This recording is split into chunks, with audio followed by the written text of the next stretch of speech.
BK Hariprasad जी,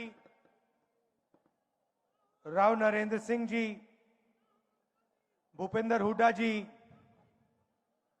ब्रिजेंद्र सिंह जी, रणदीप सुरजेवाला जी, उदय भान जी, stage पे Congress party के वरिष्ठ नेता, भाइयों और बहनों, कांग्रेस के हमारे बब्बर शेरों, आप सबका यहां बहुत बहुत स्वागत, नमस्कार। कुछ साल पहले हमने कन्याकुमारी से कश्मीर यात्रा की थी।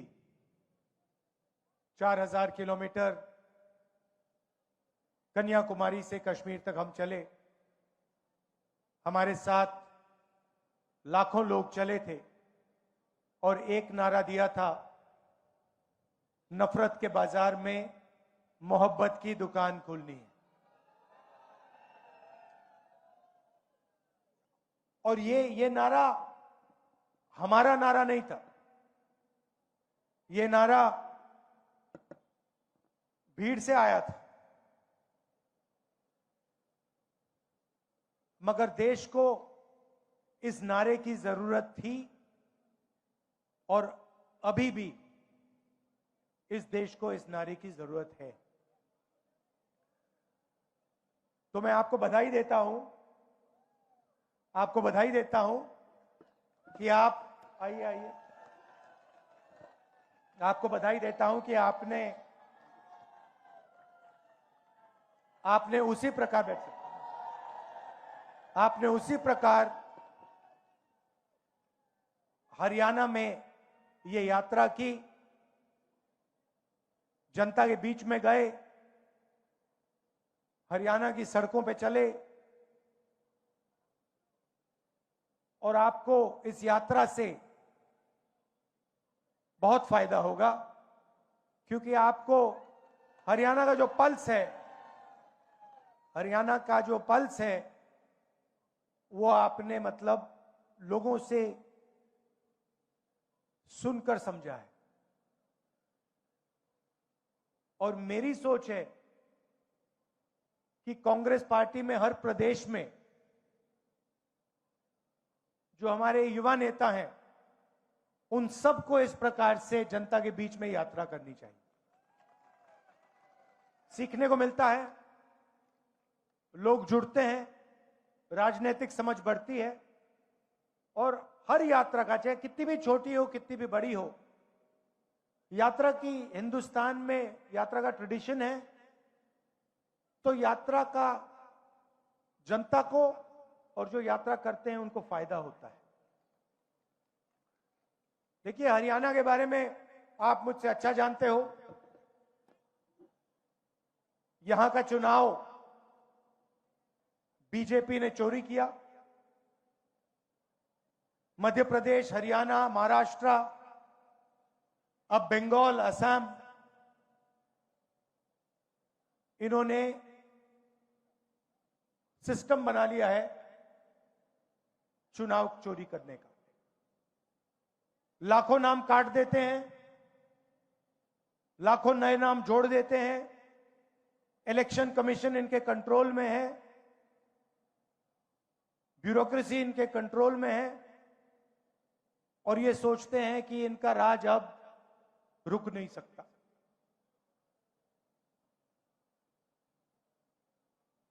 मगर टाइम आने वाला है इनका।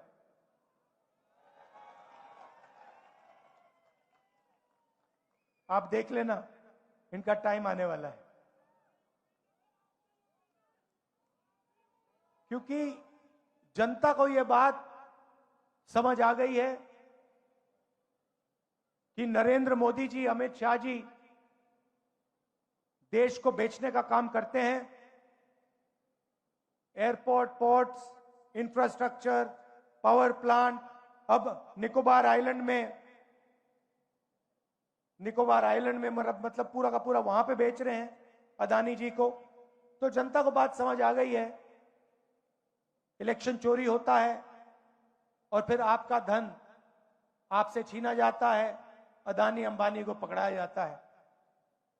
मैंने आपसे पूछा कि हरियाणा में सबसे बड़े मुद्दे कौन से हैं, आप हजारों किलोमीटर चले हो और आपने कहा कि हरियाणा में सबसे बड़ा मुद्दा बेरोजगारी का मुद्दा है। और ये सिर्फ हरियाणा की बात नहीं है, पूरे देश में बेरोजगारी फैल गई है। युवाओं को रोजगार नहीं मिल सकता है, डिग्री मिल जाती है, प्राइवेट यूनिवर्सिटी में कॉलेज में डिग्री मिल जाती है, मगर फिर रोजगार नहीं मिल सकता। छोटी industry, small medium size industry सारी की सारी बंद हो गई। सीधा सा मॉडल है, अदानी अंबानी जी को देश का धन दिया जाता है और चाइना का माल हिंदुस्तान में बेचा जाता है। युवाओं को इंस्टाग्राम, सोशल मीडिया, इसका नशा दिया जाता है। और अगर आप सबूत चाहते हैं, अगर आप सबूत चाहते हैं कि नरेंद्र मोदी कंट्रोल में है, तो मैं आपको अभी सबूत दे देता हूं।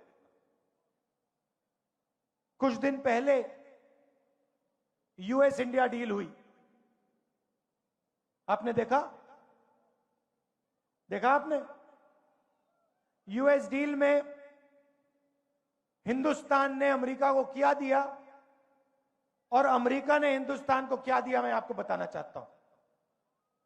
और इसलिए बताना चाहता हूं क्योंकि ऐसी डील कोई भी प्रधानमंत्री नहीं कर सकता, ना कांग्रेस पार्टी का, ना बीजेपी का, ना किसी और पार्टी का ऐसी डील कर सकता है। और अगर डील करी है तो अमेरिका के दबाव में आकर करी है। डील में क्या हुआ? हमारा कृषि का सेक्टर, उसको अमेरिका के किसानों के लिए खोल दिया गया। दाल, कपास, अखरोट, बादाम, अमेरिका के किसान अपना माल अब हिंदुस्तान में बेचेंगे। उनके हजारों एकड़ के खेत होते हैं, मैकेनाइज्ड खेत होते हैं, हमारे छोटे खेत होते हैं। हिंदुस्तान के सारे किसान बर्बाद होने जा रहे हैं। पहला काम नरेंद्र मोदी ने यह किया। दूसरा काम, नरेंद्र मोदी ने डोनाल्ड ट्रंप से कहा कि 9.5 लाख करोड़ रुपए का माल हर साल हम अमेरिका से खरीदेंगे। मतलब हमारे सारे के सारे कारखाने, सारी फैक्ट्रियां, स्मॉल मीडियम इंडस्ट्री सारी की सारी बंद हो जाएगी, अमेरिका का माल हिंदुस्तान खरीदेगा। तीसरी बात, और शायद सबसे खतरनाक बात, नरेंद्र मोदी ने अमेरिका से कहा कि हम उन्हीं से तेल खरीदेंगे जिनकी परमिशन आप हमें दोगे। आपसे पूछे बिना हम किसी से तेल नहीं खरीदेंगे, चाहे सऊदी अरेबिया हो, वेनेजुएला हो, इराक हो, ईरान हो। हिंदुस्तान तेल खरीदेगा तो अमेरिका से पूछकर, डोनाल्ड ट्रंप से परमिशन लेके खरीदेगा। और चौथी बात, आपका सारा का सारा डेटा, जो आप बातचीत करते हो, मैसेजेस भेजते हो, आपका मेडिकल डेटा, अस्पताल में आपका जो डेटा है, सारा का सारा नरेंद्र मोदी ने अमेरिका को पकड़ा दिया है। तो ये 4 चीजें नरेंद्र मोदी ने अमेरिका को दी। हिंदुस्तान को क्या मिला? हिंदुस्तान को कुछ नहीं मिला, जीरो, कुछ नहीं मिला। हमारा टैक्स बढ़ गया, उनका टैक्स जीरो हो गया, हमारा डेटा गया, हमारा कृषि का सेक्टर गया, हमारी ऑयल सिक्योरिटी, एनर्जी सिक्योरिटी गई, हमारी इंडस्ट्री बर्बाद हो गई। अमेरिका का कुछ नहीं गया। इसके 2 कारण हैं और मैं आपको साफ बता देता हूं। सबसे पहला कारण, आपने नाम सुना होगा एप्स्टीन का, सुना है? 30.5 लाख एप्स्टीन की फाइल्स अमेरिका में पड़ी हुई है। नरेंद्र मोदी की पूरी हिस्ट्री, उसका चरित्र उन फाइलों में है। और डोनाल्ड ट्रंप ये बात जानता है, समझता है। डोनाल्ड ट्रंप खुल के कहता है, मीडिया में खुल के कहता है, अपने ट्विटर पे खुल के कहता है कि नरेंद्र मोदी के करियर को मैं 1 मिनट में खत्म कर दूंगा। और दूसरा काम, अदानी कंपनी पर अमेरिका में केस लगा रखा है, क्रिमिनल केस। अदानी जी हिंदुस्तान के सबसे बड़े बिजनेसमैन हैं, अरबपति हैं, मगर हिंदुस्तान से बाहर नहीं निकल सकते, क्योंकि जैसे ही हिंदुस्तान से बाहर जाएगा, अमेरिका में इस पर केस है, क्रिमिनल केस है, इसको पकड़ के ये ले जाएंगे। और ये केस अदानी पे नहीं है, ये बात आप समझिए, ये केस नरेंद्र मोदी पर है, क्योंकि नरेंद्र मोदी और अदानी एक है। कंपनी का नाम अदानी है, कंपनी का नाम मोदानी होना चाहिए। और ये पूरा देश जानता है, पूरा देश जानता है कि बीजेपी का फाइनेंशियल सिस्टम, बीजेपी का फाइनेंशियल स्ट्रक्चर अदानी है। और ये डोनाल्ड ट्रंप को भी मालूम है, इसलिए उसने केस लगाया है और हिंदुस्तान के प्रधानमंत्री को कॉम्प्रोमाइज कर दिया है। नरेंद्र मोदी चू नहीं कर सकता है बिना डोनाल्ड ट्रंप के परमिशन लिए। डोनाल्ड ट्रंप अगर इससे कहेगा तू जंप मार, नरेंद्र मोदी जंप मारेगा। यह हिंदुस्तान की सच्चाई है। और आप लिख के ले लो, आप लिख के ले लो, ये जो नरेंद्र मोदी है, जो आज हिंदुस्तान के प्रधानमंत्री हैं, ये टिक नहीं पाएंगे, क्योंकि जनता में इतना गुस्सा है। आपको जितने इलेक्शन चोरी करने कर लो, मगर अंत में जो जनता की सच्चाई है, जनता में जो गुस्सा है, उसका सामना आपको करना पड़ेगा। और जनता डिसाइड करती है हिंदुस्तान में क्या होगा। अब देख लेना, आपने देखा, पता नहीं, मैंने भाषण किया, यूएस डील पर भाषण किया लोकसभा में, मैंने एप्स्टीन का नाम लिया और नरेंद्र मोदी ने अमित शाह को इशारा किया कि भैया इसको, स्पीकर से कहा कि भैया बंद करवा। 4 घंटे लोकसभा में मुझे बोलने नहीं दिया। मैं क्या बोलने जा रहा था? मैं एप्स्टीन की बात करने जा रहा था, मैं अदानी के बारे में बोलने जा रहा था, मगर नरेंद्र मोदी जी उठ के पार्लियामेंट हाउस से भाग गए। आंख में आंख नहीं मिला सकते, यह सच्चाई है।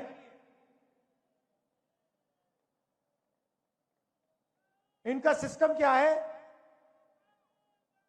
अदानी इनकी पूरी मार्केटिंग करता है, इनको ये पूरी देश का धन पकड़ाते हैं। इनके पास ईडी है, सीबीआई है, इनकम टैक्स डिपार्टमेंट है। और सीधी सी बात है, हम नरेंद्र मोदी से, ईडी से, सीबीआई से, इनकम टैक्स डिपार्टमेंट से डरते नहीं। कर लो जो करना है, कोई फर्क नहीं पड़ता। हम कांग्रेस पार्टी, आप लिख के ले लो, कांग्रेस पार्टी नरेंद्र मोदी को हराएगी और फिर देखना हम क्या कार्रवाई करते हैं नरेंद्र मोदी के साथ। क्योंकि इन्होंने देश पर आक्रमण किया है, लोकतांत्रिक सिस्टम पर आक्रमण कर कर इन्होंने अंबेडकर जी के संविधान पर आक्रमण किया है।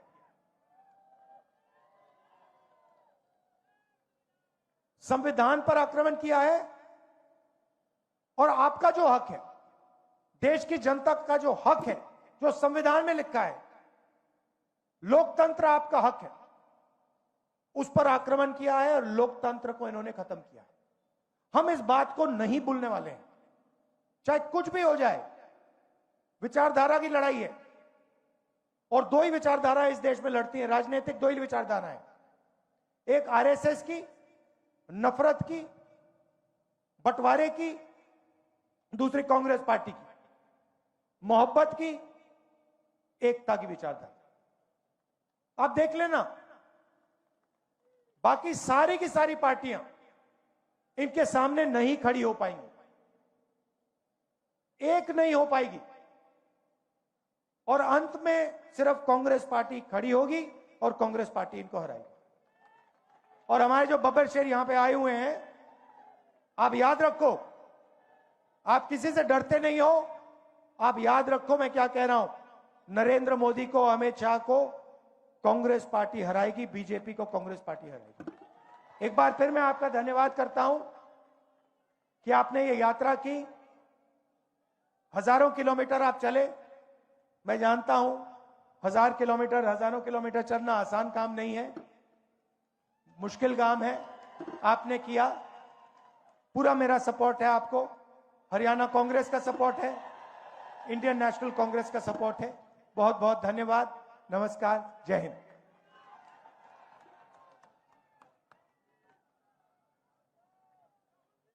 बहुत बहुत धन्यवाद सर। जिस तरह से आज हमारे विचारधारा की लड़ाई है, लोकतंत्र बचाने की लड़ाई है, संविधान बचाने की लड़ाई है। और बब्बर शेरो एक बार जोरदार नारा लगाओ, राहुल गांधी, राहुल गांधी। इसी के साथ मैं अपनी बहन रजिया बानो, संतोष बेनीवाल और संतोष दहिया जी को बुलाऊंगा कि एक बार हमारी बहन महिला शक्ति ऊपर आए और मोमेंटो देके हमारे नेता, हमारे अभिभावक आदरणीय श्री राहुल गांधी जी का स्वागत करेंगी। हमारी तीनों बहनें और लॉर्ड जी भी आए। हमारी तीनों बहनें आपके बीच हमारे सर को, हमारे आदरणीय श्री राहुल गांधी जी को मोमेंटो देके स्वागत करेंगी।